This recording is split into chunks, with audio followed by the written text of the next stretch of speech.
Hey guys, welcome back to the channel. Thanks for clicking on this video. I'm guessing you clicked on it because you either own an Africa Twin or you're in the market to buy an Africa Twin. This is the 2016. I bought this bike brand new. I was on a waiting list. My serial number is under 125, so I've had this bike since they first came out, and I was actually one of the first people in the US to even own one.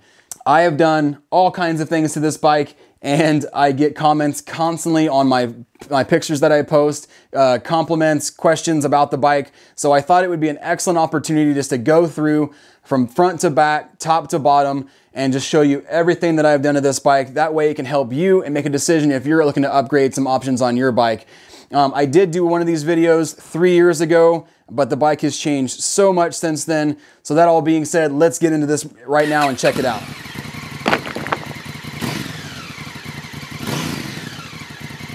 So one of the first things people notice about my bike is the handlebars. I do not have the stock handlebars on. I've got Fast Company flex bars, and in my opinion, if you ride technical off-road, these are a game changer. So what's cool about these bars is they have little bushings here that are interchangeable with different thicknesses. So whenever you ride really technical off-road, the bars actually will flex. You don't notice it a whole lot, but what you do notice is all the pressure taken off of your wrists, your elbows, and your shoulders when doing a lot of technical off-road. One cool thing that they did for me was they sent these bars with an American flag laser engraved, as well as over here on the other side, they put my logo on there, which I thought was really awesome. Another thing about the handlebars is I've got some bark busters on them. These aren't what Fast Company actually suggests you use, but they work just as well. The reason I didn't do the Fast Company bars is because when I put this new windshield on, they would hit every once in a while at full lock, and I didn't like that. Back to the cockpit though. Another thing you'll notice is the ram mount X grip I have right here. That obviously holds my phone. And then let me move this giant loop bag out of the way. While we're sitting here talking about it, this giant loop bag is the Diablo bag. I also have the Fandango. It is an excellent tank bag. It doesn't get in the way. You can hold, you know, all kinds of stuff in there, DSLR camera, all that. And then when you go to fill up, on some of them you have to unzip one side, unzip the other side, and take it off or whatever. This one you just unzip it about halfway, it flips over, and then you can fuel up. You'll notice I have some cords here. I've got my charging cord for my camera, and then this also feeds anything else in my tank bag I want to charge while I'm going down the road.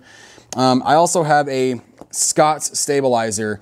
When riding technical off-road or in sand or anything with big rocks or roots or anything like that, when the handlebars start to shake on you, the stabilizer makes all the difference to keep the bike stable.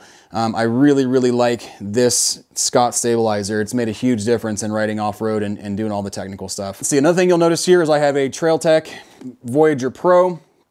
It is an awesome GPS and just a good supplement for the dash here. When you're standing up, it's easy to see all this information that's going on with like your speed, your engine temps, your location, all that good stuff.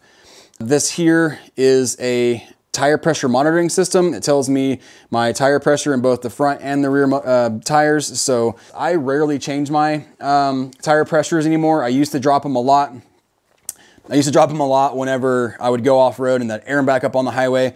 Now I pretty much stay at highway pressure all the time because one, it's just way better to keep you from getting pinch flats. And if anything, I would drop the rear just to get a little bit more traction back there. But if you really want to save your wheels and your rims, keep your tire pressures at highway or just under highway to make sure you don't damage anything. Back to the bike, I've got some double take mirrors. They are fully adjustable, and the cool thing about these is whenever you fall or anything hits them, they just move out of the way and then you move them back.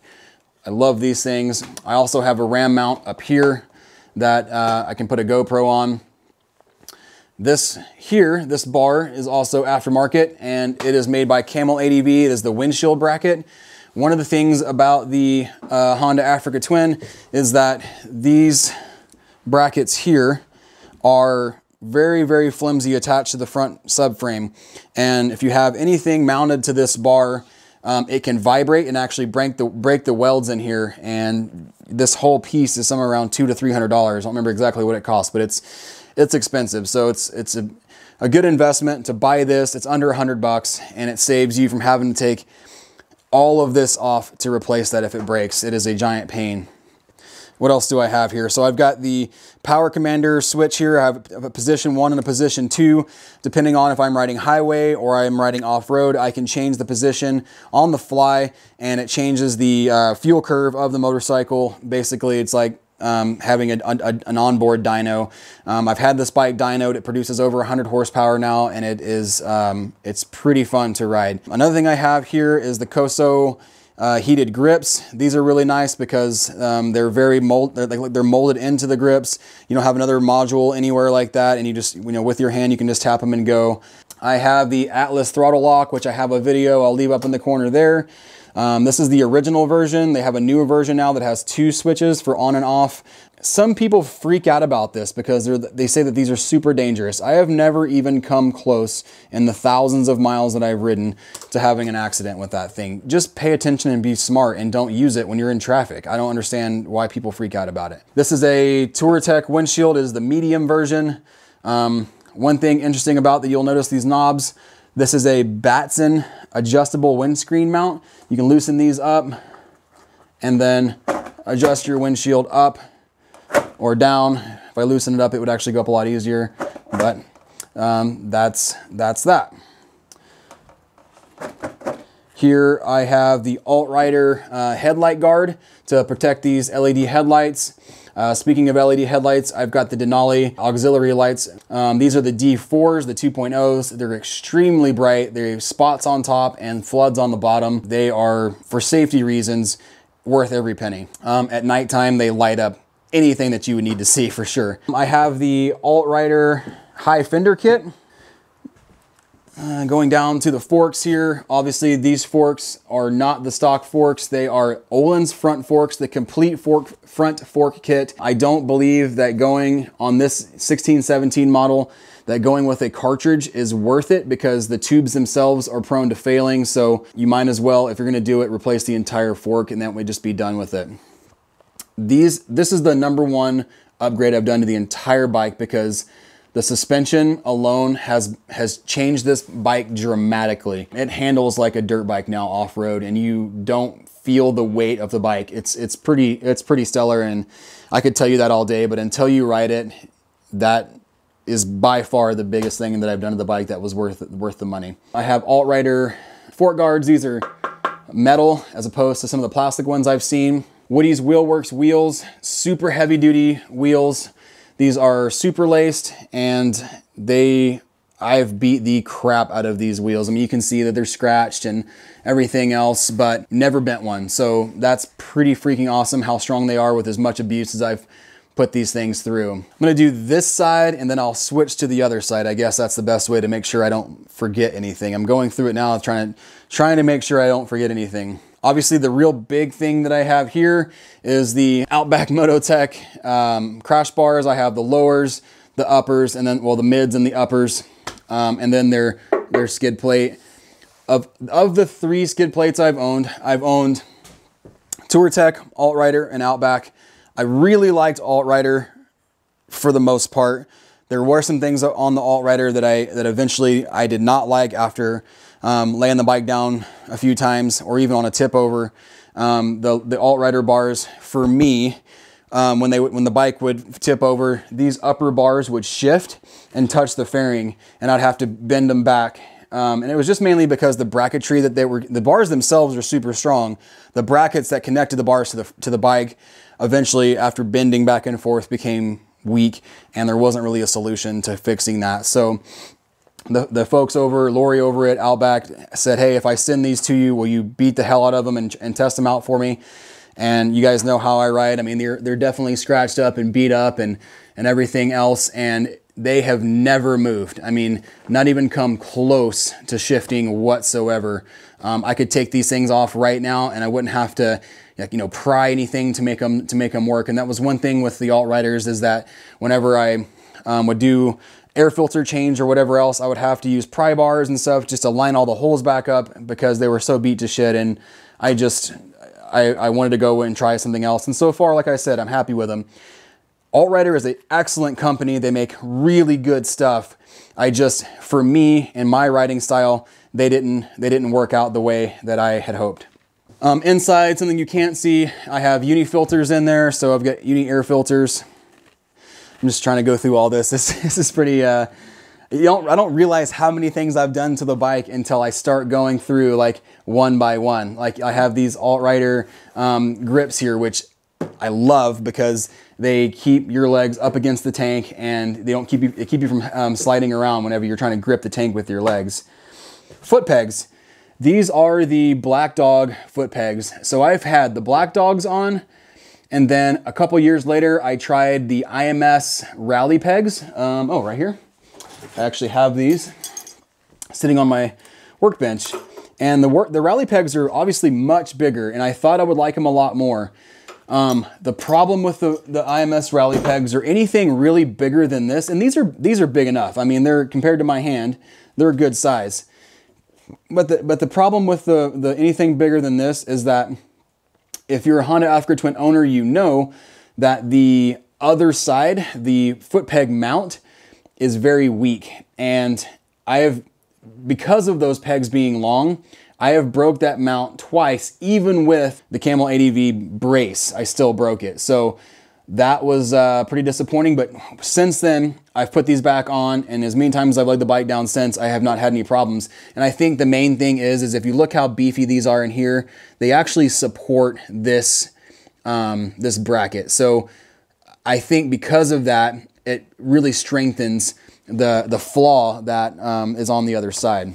I've got the Ohlins rear shock that has made all the difference as well, as far as keeping when I have the bike loaded off-road. It really helps the rideability of the motorcycle. I've got the AltRider rectifier cover. I have the Arsurbi's chain guide, which keeps the chain on the sprocket. I actually just changed my sprockets out not that long ago, my chain and sprocket. I've got the, what is this, JT sprocket on the back, and a JT sprocket up front, cush drive. What else do I have? This is the AltRider linkage guard. So when the center stand comes up, it protects the linkage under here and keeps it from getting damaged. This is the Honda center stand that came with the bike when I ordered it. What else? Obviously the Camel tank, that's a pretty obvious one. This Camel tank has been a huge help when riding off-road and doing long trips, because you know that the AT doesn't have a really long fuel range like some of the other bigger adventure bikes do. So to have the extra nearly 2 gallons of fuel really helps.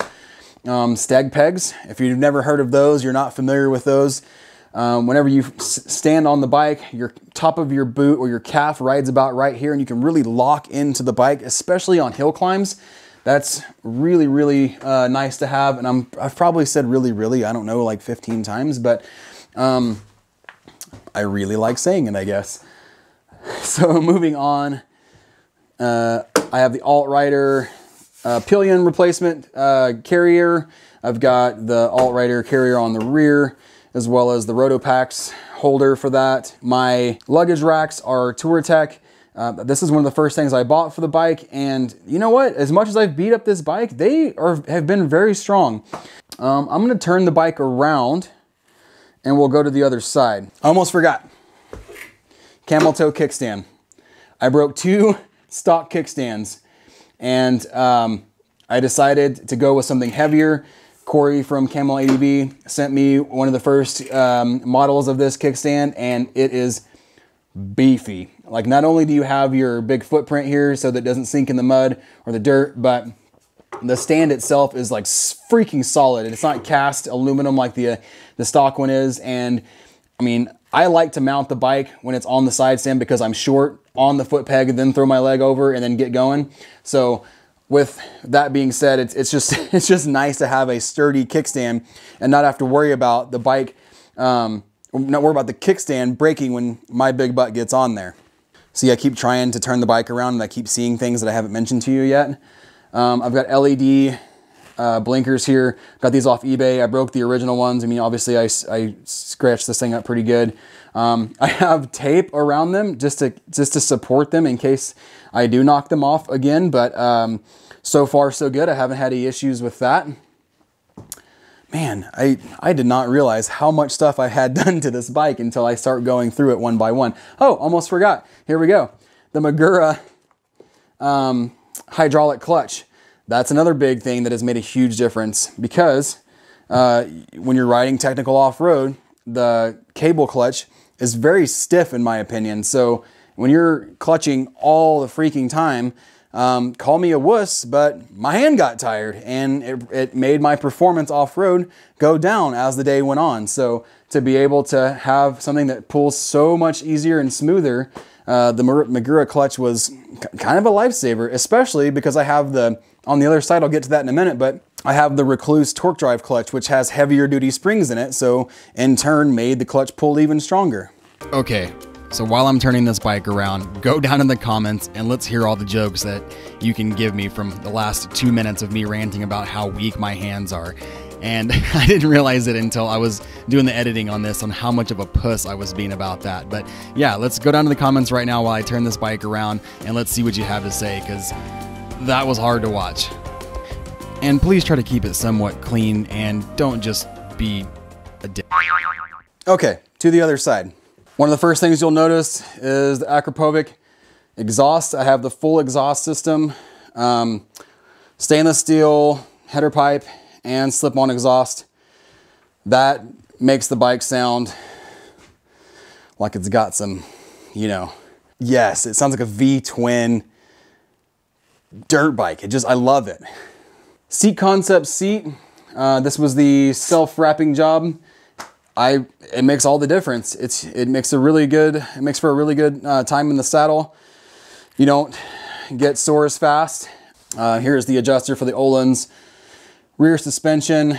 As I mentioned, I have the Recluse clutch in there, the AltRider clutch guard. This is the Magura slave cylinder for the clutch, for the hydraulic clutch. The Camel ADV Footpeg bracket that helps support this bracket here. And like I said, having these foot pegs also help support this mount here. I've replaced this 2 or maybe even 3 times now. Hopefully I won't have to do that again. It's kind of a pain. Like I said, skid plate, crash bars. What else? These are the giant loop pannier pockets. They attach into that same harness. And I throw, you know, just stuff in there like granola bars and emergency kit, fire starter, maybe a first aid kit, things that are easy to get to that I can carry on the bike all the time. Yeah, like I said, I've done some good work to these. I've got a GoPro mount down here to watch the front tire when going off-road, if you've seen those shots. I've got some neoprene sleeves for the dust seals on the forks. You'll notice these are zip tied on there. When my last trip from Canada to Mexico, the last big trip, the bolt somehow stripped out of there and this thing was just kind of dangling. And I went probably 2,000 more miles plus all the way home and it has not budged. But that being said, Outback is actually sending me their new aluminum ones to put on the crash bars. And I hope those will at least look better than zip ties. So back to this side over here, like I said, I've got the Atlas. I've got some shorty brake levers. Those are just like off of eBay. Nothing fancy there. You can tell that my bark busters look like my dog's been chewing on them. They've been through hell and back, but still nice and sturdy. The aluminum bar, again, looks like it's been just like beat with a hammer, but the bike has never failed in that aspect. So, man, I think that's it. Front wheel and back wheel, also the back wheel to match for the Woody's wheels. if you're looking for wheels, let me just get this out there. If you're looking for wheels and you're not sure what to go with the Woody's wheels. They've been making wheels forever, and they make the strongest wheels, in my opinion, for motorcycles. Yeah, well, I think that's it. The luggage I use on the rear are the Round the World Panniers. They've been excellent. They're soft luggage. I really, really like them. They're like 90 liters, so I can put anything and everything I ever wanted to put in those. I did just recently buy some hard panniers. They're from Moose Racing. I literally got that set with all of the things that go with them on clearance for like $300. It was an amazing deal, so it's hard to not go with them. I have had zero problems, zero whatsoever. The only thing I've ever had to do maintenance-wise was change the oil on the brakes. I should probably check the valves, but they don't sound any different. The bike runs perfect. I will probably do that this spring, but I'm not looking forward to it because all of that has to come off, and I guess it's a good video for you guys, right? If you're interested in how to do that, let me know in the comments below and I'll make a video on how to do that. Yeah, I think that's pretty much it. So, you know, thanks for clicking on this video and checking out this 3-year later mod video update that I've been meaning to put out. And I really hope this randomly answers all the questions that you had about this bike. If you see anything on the bike when you're like, what's that? Let me know in the comments below and I will get to you and I'll answer those as quickly as I can. And I wanted to get out here, get this video to you guys and go through and of all the things that I've had on the bike. And I think I've got them all covered. Once again, thank you so much for watching. Hit that subscribe button if you haven't done that yet, and make sure and hit that bell icon so you get notified when I release new videos. I'm going for 2 a week right now. Also check out the Thirsty Thursdays, the beer and gear and beer videos I'm doing on Thursdays. But all of that being said, thanks so much. We'll see you next time.